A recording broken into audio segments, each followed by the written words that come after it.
Oh, Canada!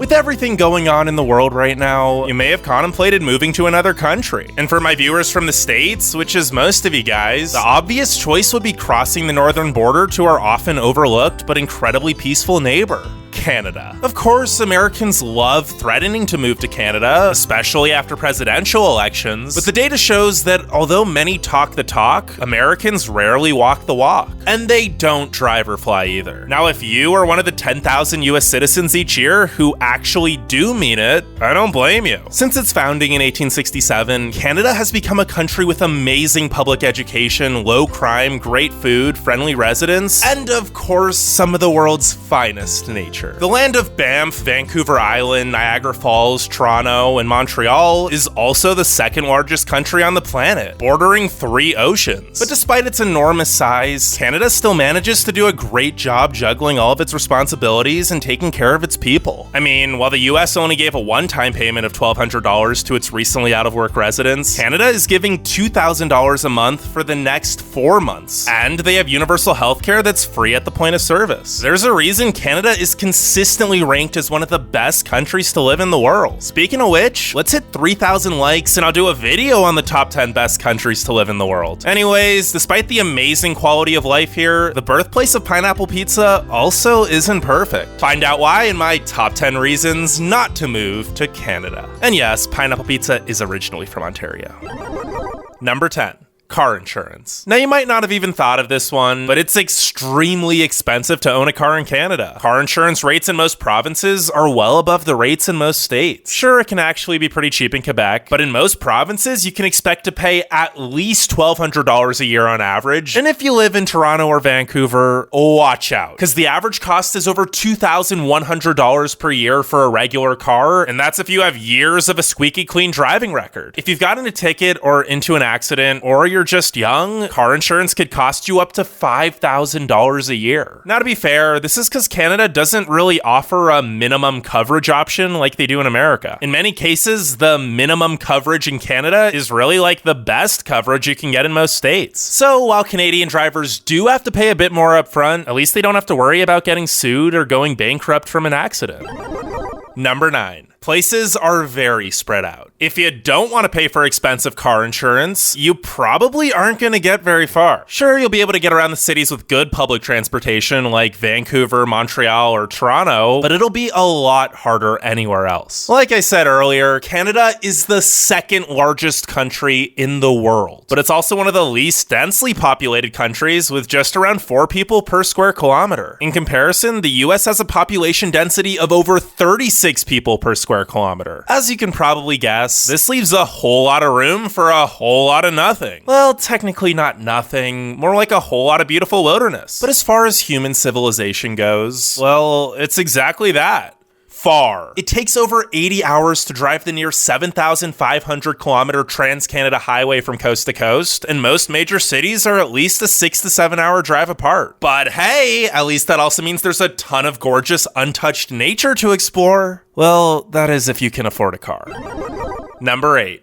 Healthcare. Now I know you're probably thinking, what? You said Canada has amazing healthcare with universal coverage that's free at the point of service. Well, it does. But unless you had a major accident or are in life-threatening condition, the wait times are long. Now, to be fair, in the US, wait times are also pretty long, and it actually takes 24 days on average to see a doctor for a first-time appointment versus only 8 days in Canada, but the median wait time for a minor surgery or treatment is 19.8 weeks in Canada, which is more than 3 times longer than in the US. It is free out of pocket though, so at least there's no going bankrupt for medical expenses or having to worry about insurance premiums and deductibles, and no losing healthcare coverage either if you lose your job. Also, prescription drug and medicine prices are generally much cheaper in Canada than the US for the same exact drug. Many of the residents in Canada really like their system as they prefer the longer wait times to expensive premiums and deductibles. But if you're someone who just can't stand waiting around and you don't mind paying lots of money for immediate treatment or to see a specialist, the US is probably a better place for you.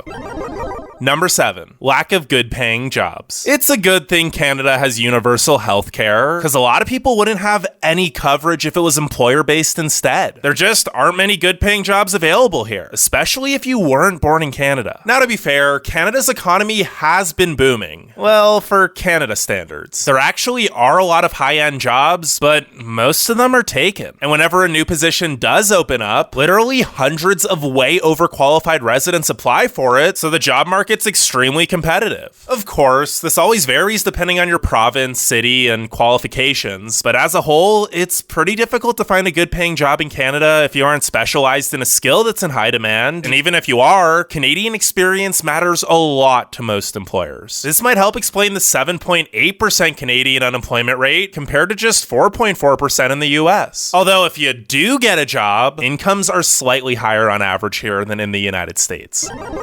Number 6, awful internet. Maybe you're thinking, so what? I don't care about jobs. I already have a great job online. Or, I own an online business. Well, in that case, Canada probably isn't the best place for you either, because the internet here is just plain awful. Sure, most of the big cities have more options if you can afford to shell out over $100 a month to get decent internet by American standards, like 75 megabit download and 10 megabit upload. But as soon as you start to get out into the suburbs and more rural areas, decent internet speeds just aren't available at all. And to make things even worse, many of the plans, even in the cities, have data caps, and in the rural areas, they all have data caps. If you go over your 80 gigabytes, you could end up paying some serious fees. Depending on where you live and how often you use the internet, you might end up spending $400 to $500 a month for crappy 5 megabit download speeds.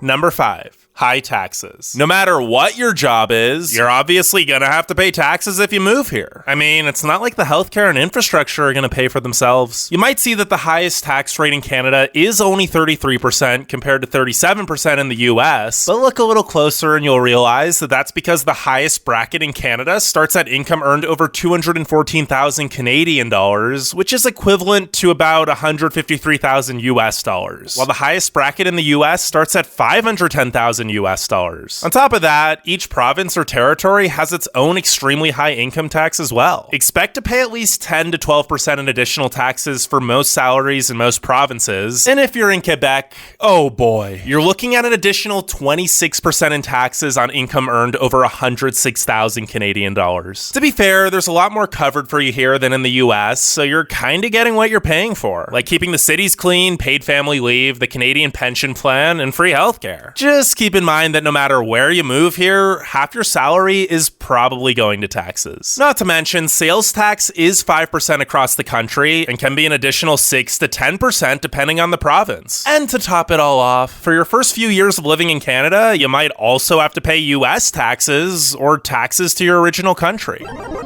Number 4, it's getting expensive. If you thought the taxes were bad enough, wait until you check out the real estate market. Unless you make a lot of money, purchasing a home in Canada is going to be incredibly difficult, especially in Ontario, Alberta, and British Columbia, where the prices are rising way faster than the incomes can keep up with. In fact, Vancouver is currently the second least affordable city in North America, behind only San Francisco. The median home value is around 970,000 US dollars, and Toronto isn't much better with a median home value at 517,000 US dollars. Of course, the further you get from the cities, the cheaper things are, but we already discussed how expensive it is to own a car for that commute. Housing aside, the cost of living here is just high in general. Many Canadians even travel across the border into the US to buy clothes and furniture at lower prices. And gas is usually way cheaper in the States as well. But at least groceries and essential goods are pretty on par in price for the most part. Number 3, passive-aggressive residents. The whole Canadians are just so friendly saying isn't exactly true. Polite, for sure, but friendly wouldn't be the best word to describe them. Canadians, for the most part, are very well-mannered, but they often aren't honest about their feelings except with close friends. This can lead to a somewhat passive-aggressive and avoidant culture. In the US, people are usually more comfortable saying they don't want to be friends or that they don't want to hang out. But in Canada, people will just make plans that they don't stick to because they don't want to say no to your face. Now, in small Canadian Canadian towns, the residents are usually a lot more genuine and will go out of their way with kindness. But in larger cities, people are much less genuinely hospitable and more just non-confrontational. This is nice when you're just visiting and it seems like everyone's so friendly, but if you live here for a while, you might get annoyed at not knowing what people really think of you and having to interpret what they really mean. Basically, if a Canadian tells you, "Thanks for coming out," or "I'm in a hurry, sorry," they probably mean F off. Number 2. It gets cold. Now, while there are many problems in Canada, they all pale in comparison to the cold. Considering most of the country lies above the 49th parallel, winter in most parts of Canada means 6 to 8 months of not being able to feel your face, 2 to 3 months of insane cold, dangerous roads, and a whole lot of crazy storms. And when I say most parts, I really mean like every part except Vancouver and Victoria. And while they are more similar in climate to Seattle, so they never get too cold, they still aren't exactly a tropical vacation either. And every other city in Canada gets well below freezing. Places like Quebec, Edmonton, Regina, or Winnipeg routinely drop below -30 Celsius, which is -22 degrees Fahrenheit. Most cities get around 50 inches of snow per year, but places like Ottawa or Montreal can get over 90. Let's just say you better like shoveling. The cold is pretty much the reason why over 90% of Canadians live within 150 miles of the US border. Go any farther north and, well, just look at what temperatures in Yellowknife were earlier this year. Number 1. The immigration process is difficult. Speaking of the US border, unless you're a highly desired worker with a special skill, there's a lot you'll have to go through to even be able to move to Canada. Although US citizens don't need any type of visa or authorization to visit Canada, this is definitely not the case for immigrating to Canada. In order to qualify for residency, you have to have either a highly desired skill that can be used in a Canadian business, a job waiting for you in Canada, relatives or friends who have nominated you for permanent residency, or you gotta be an entrepreneur with a high net worth. And you can basically forget about applying if you've ever been convicted of a crime, have a serious health risk, are in financial trouble, or if one of your family members has been banned from Canada. The process isn't easy or cheap, and even if you marry a Canadian citizen, you won't necessarily get citizenship. Now be sure to leave a like and subscribe. If you're interested in more videos about Canada or other countries, let me know in the comments. I honestly love the Great White North, as it's such a beautiful country with some amazing cities as well. If you don't mind the cold, Canada is one of the best countries you could live in.